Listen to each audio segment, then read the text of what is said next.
Hello everyone, I am Dr. Sakshi Pandey.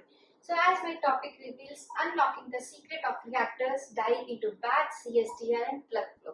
So today in this video, basically we'll explore the different kind of reactors like batch reactors and continuous reactors. So before proceeding to the reactors, we should know what is chemical reaction engineering. Okay, अगर हम reactors की बात करते हैं तो हम लोग को उससे पहले ये जानना बहुत ज्यादा जरूरी है कि केमिकल रिएक्शन इंजीनियरिंग होता क्या है। So basically chemical reaction engineering में हम स्टडी करते हैं reaction kinetics, mechanism of reaction and the designing of the reactor where the reaction is happening.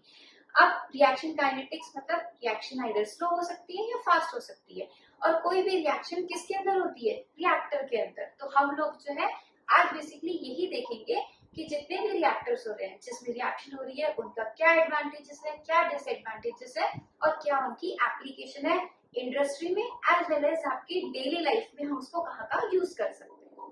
तो अब सबसे पहले मेरे माइंड में क्या क्वेश्चन आता है, अगर हम रिएक्टर्स की बात कर रहे हैं तो रिएक्टर होता क्या है, क्योंकि अब हम रिएक्टर की बात कर रहे हैं तो हमें पता होना चाहिए कि रिएक्टर क्या है।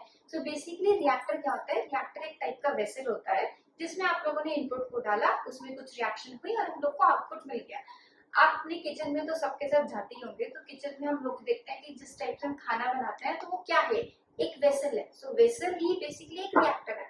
उसमें क्या किया, इनपुट को डाला, एक पर्टिकुलर कंडीशंस पे रिएक्शंस हुए और हम लोगों ने वहां से आउटपुट ले लिया। सो रिएक्टर जो होता है बेसिकली एक वेसल होता है जिसमें हम अपनी रिएक्शंस को कंट्रोल कर सकते हैं। सो उस कंट्रोलिंग के लिए, रिएक्शन को कंट्रोल करने के लिए जिस वेसल की जरूरत है that is called a reactor.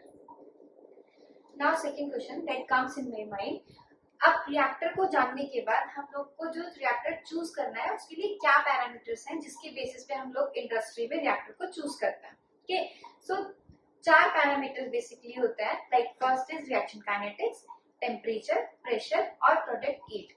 Reaction kinetics क्या है, या तो रिएक्शन स्लो हो सकती है या फिर रिएक्शन फास्ट हो सकती है। Temperature means either reaction endothermic हो सकती है या फिर हमारी एक्सोथर्मिक रिएक्शंस हो सकती है। प्रेशर या तो हाई प्रेशर रिएक्शंस होती है या फिर लो प्रेशर रिएक्शंस होती है। और प्रोडक्ट यील्ड जिसमें बेसिकली हम लोग को जो ज्यादा ही चाहिए होती है। ओके, इन 4 पैरामीटर्स के बेसिस पे हम लोग इंडस्ट्री में ये सेलेक्ट करते हैं कि हम लोग को किस रिएक्टर को चूज करना चाहिए। Now the third question is different type of reactor. Okay, so today in this video basically we will discuss about 2 type of the reactors, batch reactor and continuous reactor. Now coming to the types of the reactor, जैसे हमने बोला कि हमने यहाँ पे इस video में 2 type के रिएक्टर्स को डिस्कस कर रहे हैं, बैच रिएक्टर और कंटिन्यूअस रिएक्टर। ओके, सो बैच रिएक्टर में बेसिकली बैच रिएक्टर क्या होता है, जिन रिएक्टर्स में ऑपरेशन जो है इन बैच मैनर में होता है बेसिकली वो बैच रिएक्टर्स कहलाते हैं। जैसे आप यहाँ देख रहे हैं ये हमारा बैच रिएक्टर है, इसमें क्या है, हम अपने रिएक्टेंट्स को जो है वो एक वेसल में डाल देते हैं और कुछ टाइम के लिए उसमें रिएक्शन होती है और एक पर्टिकुलर टाइम के बाद जब हम लोग को डिजायर्ड प्रोडक्ट मिल जाता है तो हम अपना आउटपुट कलेक्ट कर लेते हैं। ये क्या होता है, बैच रिएक्टर एक क्लोज सिस्टम की तरह होता है जिसमें हम लोगों ने अपने इनपुट को डाल दिया, रिएक्शन हुई और अपने कुछ टाइम के बाद आउटपुट को कलेक्ट कर लिया। अगर हम कंटिन्यूअस ऑपरेशन की बात करें तो कंटिन्यूअस ऑपरेशन में क्या डिफरेंस होता है इससे, इसका डिजाइनिंग सेम रहता है, ये भी इसमें वेसल होता है, एक स्टरर लगा रहता है जिसकी वजह से कंटिन्यूअसली मिक्सिंग होती है। इसमें क्या हो रहा है, कंटिन्यूअसली फीड को दे रहे हैं और कंटिन्यूअसली अपने आउटपुट को कलेक्ट कर दे रहे हैं। तो बेसिक डिफरेंस जो होता है बैच रिएक्टर में कंटिन्यूअस स्टर्टिंग रिएक्टर में ये होता है। अगर हम डेली एग्जांपल लाइफ की बात करते हैं तो बैच रिएक्टर का डेली लाइफ एग्जांपल क्या है, अगर हम किचन में ब्लेंडर जैसे यूज करता तो उसमें क्या कर रहे हैं, एक वेसल है, उसमें हम लोगों ने अपने इनपुट को डाला, उसको मिक्स किया और एक रिएक्शन हुई और अपने थोड़े टाइम बाद हमने आउटपुट को कलेक्ट कर लिया। ये हमारा डेली लाइफ एग्जांपल हुआ। इसका इंटरेस्टिंग एग्जांपल क्या होता है, जैसे कि फार्मास्यूटिकल इंडस्ट्रीज, फार्मास्यूटिकल इंडस्ट्रीज में हम बैच रिएक्टर्स को यूज करते हैं। कंटिन्यूअस रिएक्टर वहां यूज किए जाते हैं जहाँ पे हम लोग को कंटिन्यूअसली आउटपुट चाहिए होता है। मोस्टली केमिकल इंडस्ट्रीज में हम कंटिन्यूअस स्टर्टिंग रिएक्टर यूज करते हैं क्योंकि हम लोगों को अगर लार्ज स्केल प्रोडक्शन चाहिए तो उस टाइप में हम लोग, क्योंकि हम लोग को अब इनपुट डाल रहे हैं और कंटिन्यूअसली हम लोग को आउटपुट मिलता जा रहा है, तो उस केसेस में हम लोग कंटिन्यूअस स्टर्टिंग रिएक्टर्स यूज करते हैं। अब कंटिन्यूअस रिएक्टर का ही एक और टाइप होता है जो कि होता है प्लग फ्लो रिएक्टर। सो प्लग फ्लो रिएक्टर क्या होता है, बेसिकली प्लग फ्लो रिएक्टर का अगर हम देखते हैं तो वो क्या है, ट्यूब शेप का होता है कि यहाँ पे हम लोग अपना फीड डालते हैं और ट्यूब शेप में अब इसमें कैसे होता है, जैसे कि हम बात करते हैं ट्यूब शेप में, जैसे कि सपोज इसमें रिएक्टेंट एंटर किए, तो एक लेयर जो है जब एंटर करती है तो उसकी कॉन्सेंट्रेशन कुछ होती है, सेम उसके साथ दूसरी लेयर एंटर करती है, उसकी कॉन्सेंट्रेशन उससे वेरी करती है। तो बेसिकली इस फ्लक्स फ्लो रिएक्टर में क्या होता है कि कॉन्सेंट्रेशन जो होती है वो along the length of the reactor जो है हमारी चेंज होती रहती है। और इसमें सबसे इंपॉर्टेंट पॉइंट क्या होता है फ्लक्स फ्लो रिएक्टर में कि हमारी इसमें एक्सियल मिक्सिंग जो होती है वो जीरो होती है और रेडियल डायरेक्शन में मिक्सिंग होती है। क्योंकि अगर हम एक्सियल डायरेक्शन की बात कर रहे हैं मतलब इस डायरेक्शन में एक मॉलिक्यूल दूसरे मॉलिक्यूल से मिक्स नहीं करेगा, इसमें क्या होगा रेडियली वो मिक्सिंग करना है। तो ये हमारे फ्लक्स फ्लो रिएक्टर का एक इंपॉर्टेंट पॉइंट होता है कि इसमें एक्सियल मिक्सिंग जीरो होती है और इनफाइनाइट मिक्सिंग जो होती है रेडियल डायरेक्शन में होती है।